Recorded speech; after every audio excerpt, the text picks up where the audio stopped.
Good morning everyone. मैं हूँ T S Meena. T S academy में आपका स्वागत है।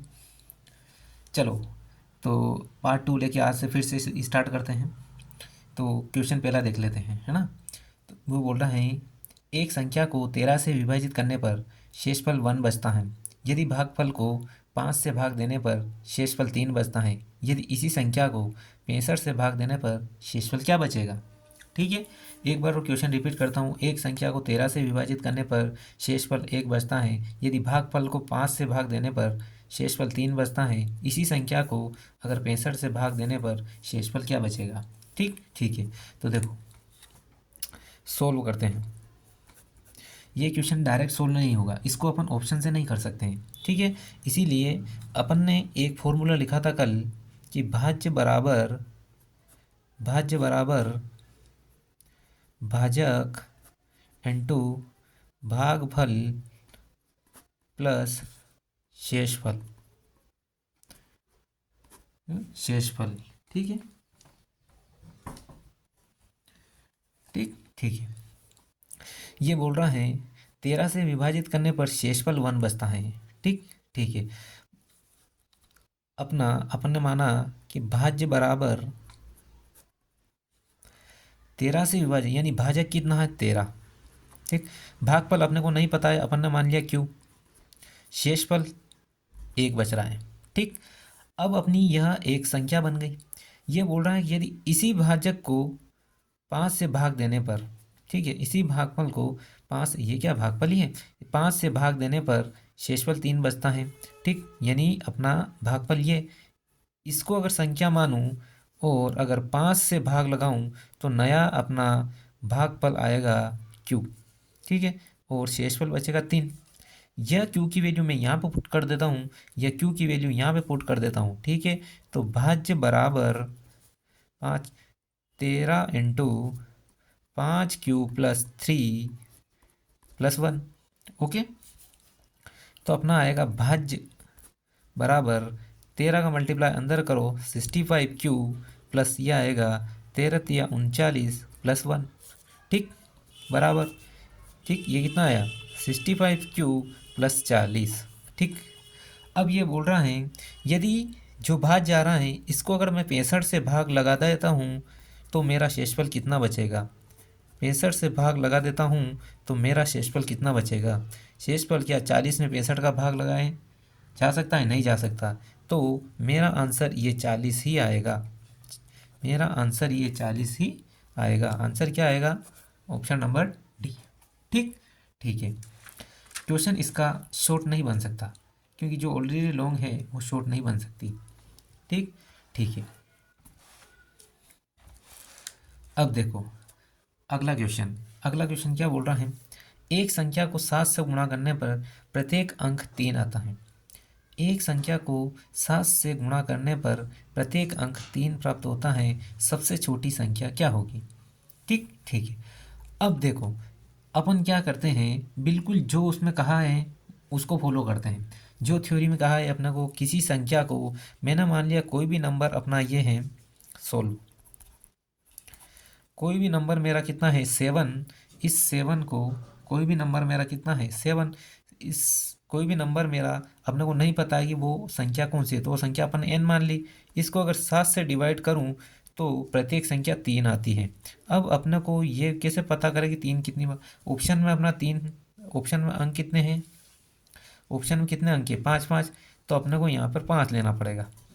ठीक, 5 ले लो, उसके बाद में ये n जो मेरी संख्या है ये इसके बटे में चली जाएगी। ठीक, 7।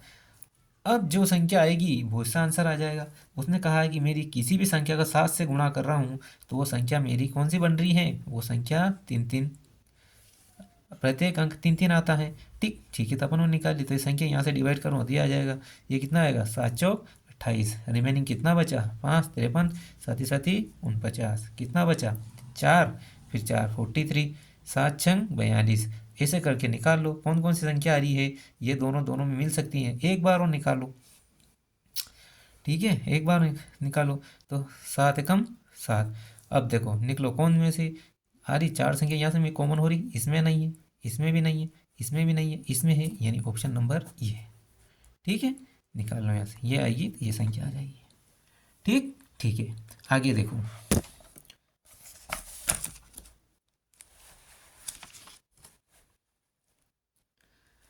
ठीक है ठीक है, आगे देखो। अब क्या बोल रहे हैं, ये बोल रहे हैं 1 से 50 तक की संख्याओं को लिखने में कुल कितने अंकों की आवश्यकता होती है। देखो, संख्या पद्धति में अपने को सारे क्वेश्चन हैंडल करना है, इसलिए इसका मैंने पार्ट पहले 1 लिया, अब ये पार्ट 2 है। इसके बाद पार्ट 3 और पार्ट 3 में 4 भागों में इसको करूँगा, बिल्कुल बेसिक से। ठीक है, जो बंदा 10th लेवल का है वो भी इसको कर लेगा आराम से, है ना। बिल्कुल जैसा लैंग्वेज कह रही है वैसा ही करते जाओ, मैथ्स के साथ कोई दादागिरी नहीं। जैसा मैथ्स बोल रहा है, जैसा उसकी थ्योरी है, उसको लेके चलो। बिल्कुल कोई, अरे कोई ट्रिक व्रिक ये सब बात की बातें हैं। ट्रिक एंड टाइम पे धोखा ही देती है वो तो। ठीक है, जो बचपन से सीख आ रहे हैं आज उनको एकदम से तुम अमृत पिला दो, क्या अमृत थोड़ी ना हो रहा। चलो ठीक है, 1 से 50 तक की संख्याओं को लिखने में कितने अंकों की आवश्यकता होती है। देखो, सबसे पहला तो 16। ठीक ठीक है, यहाँ से देखो 1 2 3, ऐसे करते करते अगर 50 तक जाता हूँ तो इन टोटल कितने अंक होंगे। मैंने कल भी बताया था, अंकों से संख्या बनती है। ठीक है, तो इन अंकों से कितने संख्या बनेगी। ठीक है, कितने अंकों की आवश्यकता होगी। ठीक है, ऐसे करते करते 1 2 3 ऐसे करके इनको गिनूंगा तो टोटल 1 से 50 तक की संख्याओं को लिखने में कितने अंकों की आवश्यकता होगी। तो अगर ऐसे लिखेंगे तो उसमें टाइम काफ़ी खपत होगा। देखो, अपन क्या करते हैं, 1 टोटल कितने वर्ड होंगे, टोटल कितने वर्ड होंगे 9। इसमें कितना, 9 इंटू 1 बराबर कितना हो गया 9। ठीक, इसी प्रकार 10 to 90, इसमें कितना हो गया, इसमें कितना हो गया टोटल, दो वर्ड एक वर्ड में टोटल 10 वर्ड है, टोटल कितना हो गया 20। ठीक वैसे ही 20 से 29 तक टोटल 2 वर्ड है और टोटल अंक कितने हैं 20, कितना हो गया, सॉरी टोटल कितने हैं वर्ड है 10, तो ये कितना हो जाएगा 20। इसी प्रकार 30 से लेकर 39 तक टोटल कितनी संख्या है, टोटल दो दो संख्या, दो दो अंक हैं, संख्या कितनी होगी 10, तो ये कितना हो जाएगा 20। ठीक है, अब 39 से सॉरी सॉरी सॉरी 40 से 49 तक टोटल इसमें अंक 2 होंगे और टोटल संख्या कितनी होगी 10, तो ये कितना हो गया 20। ठीक, अब एक रिमेनिंग अपने पास 50 बची है, अब एक रिमेनिंग 50 बची तो इसमें कितने होंगे 2, इसमें अंक कितने होंगे 2, टोटल कितना हो गया 80 और 9 कितना हो गया 89, 89 और ये कितना हो गया 2, टोटल कितने हो जाएंगे, यानी ये हो गया टोटल कितना हो गया 89 और ये 2, यानी ये 2 ऐड कर देंगे तो ये आएगा 91। ठीक है, कितना आएगा 91। आ गया समझ में। अब देखो, बहुत सारे ने इसको 0 से लेकर 9 तक किया तो उसमें तो 10 अंक हो गए, उस हिसाब से तो 92 होना चाहिए, जो कि बिल्कुल गलत है। वो अपना आंसर आएगा सी। ठीक है, अपना आंसर आएगा सी। चलो आगे बढ़ते हैं ना। देखो, अगला क्वेश्चन क्या बोल रहा है, ये बोल रहा है किन्हीं 3 क्रमागत विषम प्राकृत संख्याएं जो 3 से विभाजित हो या का योग 63 हो तो सबसे बड़ी संख्या क्या होगी। देखो, इस प्रकार के क्वेश्चन में अपन करेंगे कैसे, ये बोल रहा है कि किन्हीं 3 प्राकृत क्रमागत विषम प्राकृत संख्याएं, अपन ने मान लिया है कि किन्हीं 3 विषम प्राकृत संख्या कौन कौन सी, अपन ने मान ली है कि x+1, x+3 और x+5 ये विषम प्राकृत संख्या है, अपन ने मान ली। ठीक, इन तीनों का योग कितना है 63, तीनों का योग कितना है 63। ठीक ठीक है, टोटल जोड़ लो, ये आएगी 3x, ये कितना आ गया 4, 8 ने 1 9, कितना आया 63। 3 से अगर काट दूँ तो ये कितना हो जाएगा, ठीक ये आएगा, 3 से काट दिया, अगर ये बचा तो इसकी वैल्यू कितनी 18, इसकी वैल्यू कितनी है 18। ठीक ठीक है, अब उसने बोला कि सबसे बड़ी संख्या कौन सी होगी इसमें, सबसे बड़ी संख्या क्या आएगी, सबसे बड़ी संख्या ये 23 सबसे बड़ी संख्या कौन सी है? अगर 18 की वैल्यू यहाँ रख देता हूँ तो कितना आएगा?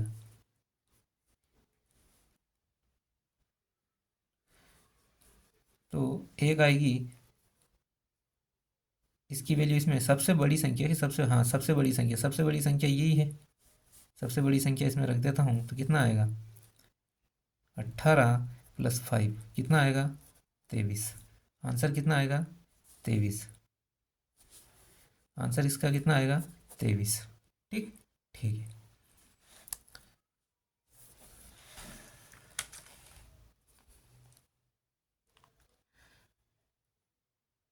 देखो अब आगे का क्वेश्चन ये बोल रहा है, 100 तथा 200 के बीच सभी संख्याएं ज्ञात कीजिए जो कि 9 तथा 6 दोनों से विभाजित हो। देखो इसको कैसे करेंगे कि 100 और 200 के बीच सभी संख्याएं ज्ञात कीजिए जो 9 और 6 दोनों से विभाजित हो। देखो जो संख्या 9 और 6 दोनों से विभाजित हो, क्या वो 18 से डिवाइड होगी? सबसे पहले तो एलसीएम ले लो। दोनों का एलसीएम कितना आया? 18। तो अपन क्या करेंगे कि इन दोनों से डिवाइड होगी। ठीक, ठीक है। तो अपन क्या करेंगे, 18 से एक बार तो मैं 100 को डिवाइड करूँगा ना, एक बार मैं 200 को डिवाइड करूँगा। ठीक है, इससे अपनों को एप्रोक्स संख्या पता चल जाएगा। अगर इससे एप्रोक्स संख्या का पता चल जाएगा, अगर 18 से मैं 100 को डिवाइड करूँगा तो कितना आएगा? 18 5 90। ठीक, अगर मैं इसको करूँगा तो ये कितना आएगा? 18 एकम 18, 2 बचा, 18 एकम 18 11। ठीक, ठीक है। तो इन दोनों का अपने को अंतर लेना है, इन दोनों का अपने को अंतर लेना है और अंतर आएगा इसका 6, जो कि अपना आंसर ये है। अब देखो भाई अपन ने अंतर क्यों लिया? क्योंकि अपने को कहा उसने कि 100 और 200 के बीच में कितनी ऐसी संख्या हैं जो 9 और 6 दोनों से डिवाइड है। उन दोनों के बीच की संख्या पूछा उसने, ऐसे नहीं पूछा कि 100 और 200 दोनों का डिफरेंट। ठीक है, तो 200 में से 100 गए तो बचा 100, यानी अपन ने कुल मिला के दोनों के बीच का ही लिया है। 100 तक कितनी है 5 और 200 तक कितनी है 11। तो अपन को क्या दोनों के बीच का पूछा, इसलिए अपन ने 100 वाली को घटा दिया। आंसर आएगा 6। ठीक, ठीक है। आगे देखो,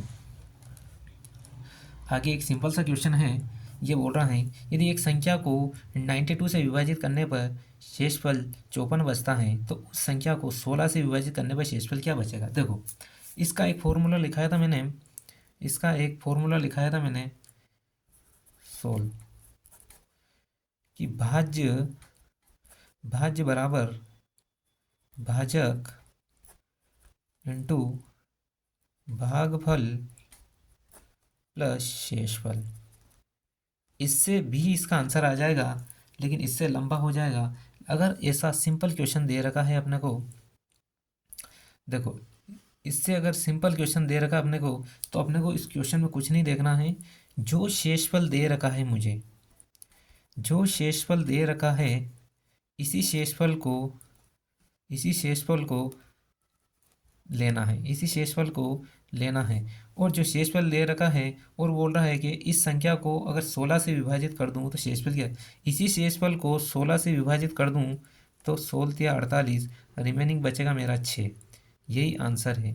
ठीक है, ऐसे क्वेश्चनों में डायरेक्ट जो शेषफल दे जो उसने बचा रखा है उसी में भाग लगाएं, क्योंकि 192 से पहले से डिवाइड है भाई, उसको तो पहले ही डिवाइड करके निकाल लिया। जो रिमेनिंग बचा है उसी का अपन भागफल ज्ञात करेंगे। ठीक है, उसी का अगर भाग लगा देंगे तो कितना बचेगा? अपना शेषफल आ जाएगा। पूरा क्वेश्चन सॉल्व करने की ज़रूरत ही नहीं है। ओके, देखो क्वेश्चन क्या बोल रहा है।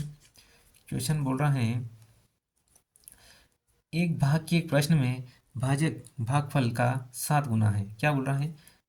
एक भाग के प्रश्न में भाजक भागफल का 7 गुना है तथा शेषफल का 3 गुना है। यदि शेषफल 28 हो तो भाज्य क्या होगा? ठीक, ठीक है। देखो कैसे करते हैं, यानी मैंने एक लिखाया था भाज्य भाज्य भाज्य बराबर भाजक भाजक इंटू भागफल प्लस शेषफल। भाई यही फॉर्मूला लिखाया था।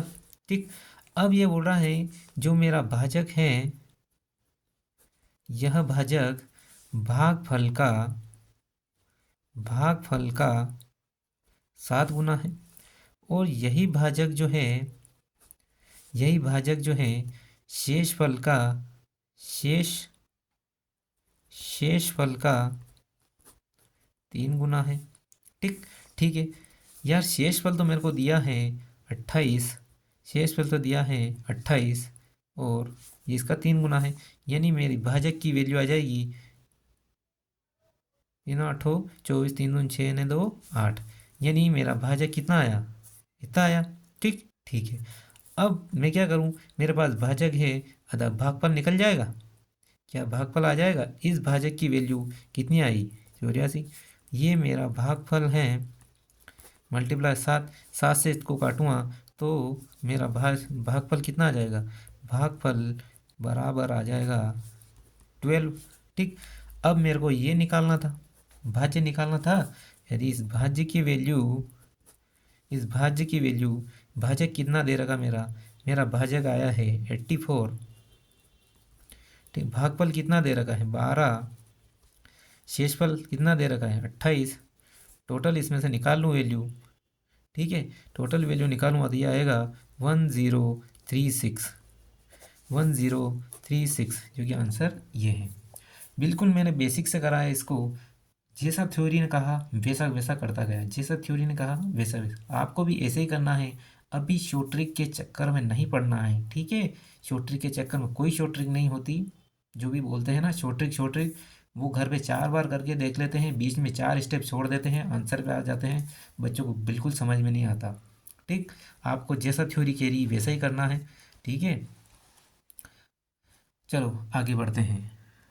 ठीक, संख्या, क्वेश्चन बोल रहा है एक संख्या, क्वेश्चन क्या बोल रहा है, ये बोली यदि संख्या 64329 को जब किसी संख्या को भाग दिया जाए, किसी भी संख्या से भाग दिया जाता है तो अपना 175, 114, 213 लगातार 3 शेषफल बचे हैं, यानी 175, 114, 213 लगातार 3 शेषफल बचता है, तो इसका भाज्य कितना है। देखो ये थोड़ा क्वेश्चन अलग है ना, ये थोड़ा क्वेश्चन अलग है, ये थोड़ा क्वेश्चन अलग है ना।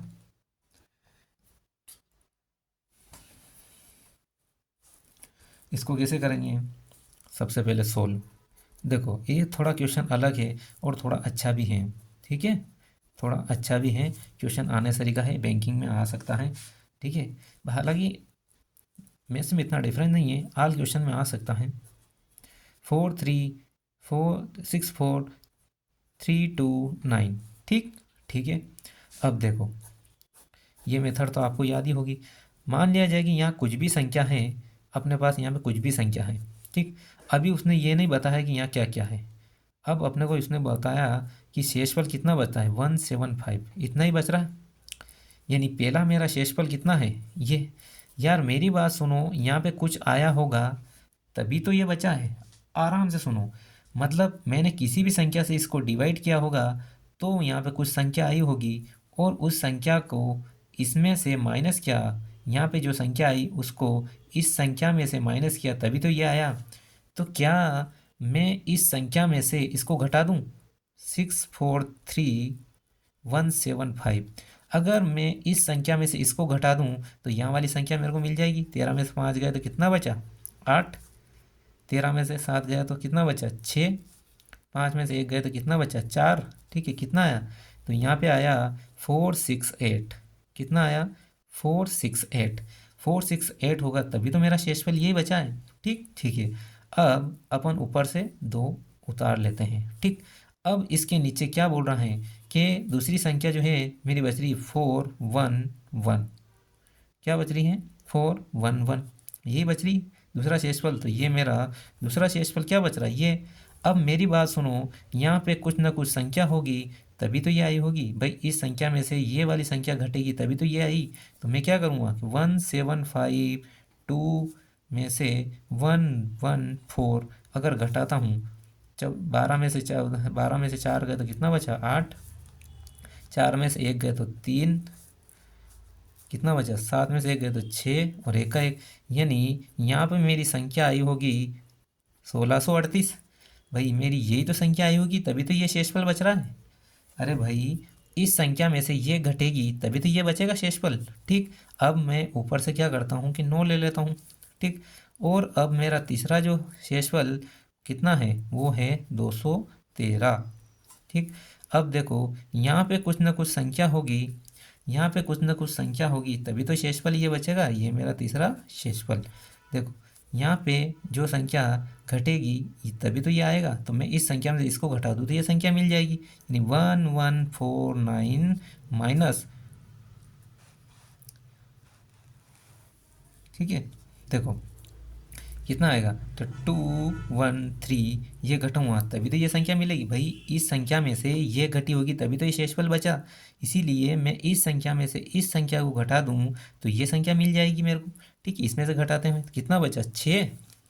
9 में से 3 गया तो 6, और यहाँ 4 में से 1 गया तो 3, और यहाँ 11 में से 2 गया तो 9, यानी यहाँ पे 936 होगी तभी तो ये बचा। ठीक, ठीक है। अब अपने पास कौन सी संख्या है, एक संख्या आई 468, ठीक, दूसरी संख्या क्या आई 1638, तीसरी संख्या क्या आई 936। ठीक है, अब जो ये संख्या मेरे को मिली है, जो संख्या ये मिली है, इनका अगर एचसीएफ निकाल लूँ, हाईएस्ट कॉमन फैक्टर अगर मैं निकाल लूँ, हाईएस्ट कॉमन फैक्टर अगर निकाल लूँ तो ये संख्या पूरी ये संख्या जो है ये संख्या डिवाइड हो जाएगी। ठीक है, यानी हाईएस्ट कॉमन फैक्टर क्या आएगा इसका, 234। ठीक है, हाईएस्ट कॉमन फैक्टर निकाला तो ये संख्या जो है ये संख्या इस संख्या को डिवाइड कर देगी। ठीक है, इसका हाईएस्ट कॉमन फैक्टर निकाल लिया तो ये संख्या इसको डिवाइड कर देगी। देखो मैं एक बार इसको रिपीट कर देता हूँ। क्वेश्चन बोल रहा है कि अपनी जो ये संख्या दे रखी है, इस संख्या को वह कौन सी संख्या है जिससे मैं भाग देने पर मेरा रिमाइंडर लगातार ये संख्या बचेगी। ठीक, अब अपने पास संख्या भी नहीं है और ऐसी भी कोई संख्या, खाली इसने अपने को कोई एक संख्या पकड़ा दी और अपने को शेषफल दे दिया 3 लगातार। ठीक, ठीक है, तो यहाँ पर ऐसी कोई सी तो संख्या होगी भाई जो इसको डिवाइड करेगी। ठीक है, अब अपने को ये संख्या दे दी और अपने को 3 शेषफल दीजिए इसने, 175, 114 और 213 लगातार दी। ठीक है, यार मेरी बात सुनो, मैंने क्या किया, पहले ये शेषफल लिखा कि हाँ भाई इस संख्या में से कोई सी ऐसी संख्या होगी जो इसको घटाने पर, या इन तीनों संख्या में से यानी 643 में से कोई सी भी संख्या होगी जिसको घटाया होगा तभी तो 175 आया, मैंने 175 को यहाँ लिख दिया। ठीक है, तो 643 में से 175 घटा दिया तो यहाँ की संख्या मुझे मिल गई। ठीक, अब यहाँ पे मैंने ऊपर से 2 और ले लिया। ठीक, ठीक है, अब उसने मेरे को दूसरा भी मेरे को शेषफल दिया है 114, दूसरा भी शेषफल दिया है 114। यार मेरी बात सुनो, इस संख्या में से यहाँ वाली संख्या घटेगी तभी तो ये आएगी, तो मैंने क्या किया, ये संख्या में से ये संख्या घटा दी तो ये संख्या मिल गई, बिल्कुल मिल गई साहब। ठीक, तो ये लिख दिया मैंने। ठीक, ठीक है, अब इसने तीसरा भी दे दिया मेरे को शेषफल कि हाँ भाई 213 बच रहा है, तो इस संख्या में से यहाँ वाली संख्या घटेगी तभी तो ये आएगा, तो मैंने क्या किया, इस संख्या में से इसको घटा दिया तो संख्या मेरी ये बच गई। ठीक है, ठीक, तो ये संख्या आई। अब मेरी ये संख्या, ये संख्या, ये संख्या, ठीक है, जो तीनों संख्या जो मैंने यहाँ इस संख्या से डिवाइड करी थी, इस संख्या से डिवाइड करी थी, इस संख्या डिवाइड करी थी, जो संख्या आई इन सभी का हाईएस्ट कॉमन फैक्टर ले लो, उस संख्या से ये संख्या डिवाइडेड हो जाएगी, यानी मेरा भाज्य यही मिलेगा। ठीक, ठीक है, आगे देखते हैं। देखो एक क्वेश्चन और देख लेते हैं। देखो एक क्वेश्चन और देख लेते हैं, एक क्वेश्चन और देख लेते हैं। ये बोल रहा है यदि एक धनात्मक भिन्न के व्युत्क्रम तथा भिन्न का अंतर ये है तो वह भिन्न क्या होगी। ठीक, ये क्या है, यदि एक धनात्मक भिन्न के व्युत्क्रम तथा भिन्न के अंतर ये हैं तो संख्या क्या होगी। देखो सबसे पहले अपन ने मान ली, इसको सोल्व करते हैं। ठीक, ठीक, अपन ने सोल्व किया कि अपन ने मान लिया कि ये भिन्न ये है, अपन ने मान लिया भिन्न ये हैं। ऑप्शन वाइज भी जा सकते हैं, ऑप्शन वाइज भी जा सकते हैं, वो भी बता दूंगा, पहले ही देख लेते हैं। मैंने मान ली भिन्न ये हैं, एक भिन्न ये धनात्मक भिन्न के व्युत्क्रम तथा भिन्न का अंतर कितना है, ये है। इस भिन्न का अंतर, भिन्न का व्युत्क्रम मैंने कर लिया, ये लो, इसका अंतर कितना है 17/72, यही है। ठीक, इन दोनों का मैंने किया x² - y² XY बराबर यह है 17 × 72। देखो अपने को क्या करना है, इसका एक फॉर्मूला होता है ना, x plus y x minus y upon x y बराबर 17/20। ऐसी संख्या ढूंढो जिनका योग तो 17 आ जाए और अंतर 1 आ जाए। तो मैंने मान लिया कि संख्या एक तो है 8 प्लस 9 और 9 माइनस 8, एक संख्या ऐसी आएगी जिसमें 8 × 9 बिल्कुल फिट बैतरी, बिल्कुल फिट बैतरी। ठीक ठीक है, तो वो संख्या यहाँ से निकल जाएगी, क्या होगी 17/20, यही संख्या मिलेगी मेरे को। ठीक, तो मैंने मान लिया कि एक संख्या तो है 9 और एक संख्या है 8। एक संख्या तो आएगी मेरी 8 9 और एक संख्या 9। ठीक ठीक है, देख लो इन दोनों का योग कितना आएगा 17 और दोनों का गुणा करेंगे तो 72, यानी एक संख्या तो है मेरी 9, एक संख्या है 8। अब वो बोल रहा है अब अपने को आंसर ये लगाना, इसमें दोनों में कन्फ्यूज़न रहेगा। तो उसने क्या कहा था, कि एक धनात्मक भिन्न के व्युत्क्रम तथा भिन्न का अंतर। धनात्मक भिन्न का व्युत्क्रम यानी मेरी भिन्न क्या बनेगी, भिन्न का व्युत्क्रम यानी भिन्न का व्युत्क्रम और भिन्न का अंतर। सबसे पहले तो ये है, तो अपने को व्युत्क्रम लेना है। यदि मेरी संख्या अगर ये बन रही है तो भिन्न का व्युत्क्रम लेना पड़ेगा। सबसे पहले तो भिन्न का व्युत्क्रम क्या होगा 8/9, ये अपने को ध्यान रखना सबसे पहले, तभी आंसर ये आएगा। अगर ये लिया तो ये गलत आ जाएगा, इससे आंसर माइनस में आएगा। देखो मैं बता देता हूँ, एक भिन्न का अंतर, जैसे मैंने ये ले ली भिन्न का व्युत्क्रम, ये ले लो। ठीक, भिन्न डायरेक्ट अगर मैंने इसको भिन्न मान लिया, अगर इसको डायरेक्ट भिन्न मान लिया, भिन्न का व्युत्क्रम मैंने अगर ये ले लिया ये, ठीक, तो आंसर कितना है ये 64 माइनस 81 यानी -17 में आ रहा, जो कि गलत है, ये गलत है। ऐसा नहीं ले सकते हैं, ऐसा इसलिए नहीं ले सकते हैं क्योंकि उसके व्युत्क्रम पहले पूछा है, अपने को व्युत्क्रम पहले पूछा है, यानी कुल मिला के अपने को छोटी बटे बड़ी लेनी पड़ेगी, यही इसका आंसर है। ठीक है, ठीक, तो आज का सेशन यहीं तक ही रहेगा। ठीक है, आज का सेशन यहाँ तक का रहेगा, तब तक के लिए अपन विदा लेते हैं। चैनल को लाइक और शेयर कर दिए, इसको सब्सक्राइब करें और बने रहिए लगातार कंटिन्यू अपने टीएस एकेडमी के साथ बने रहिए, बिल्कुल बेसिक से हाई हाल कंपटीशन के लिए, मैथ्स रीजनिंग के लिए। अभी तो मैं मैथ्स का ही डाल रहा हूँ और अब एक आध दिन में रीजनिंग का भी डालूँगा। ठीक है, तो बने रहिए अपने चैनल पे, तब तक के लिए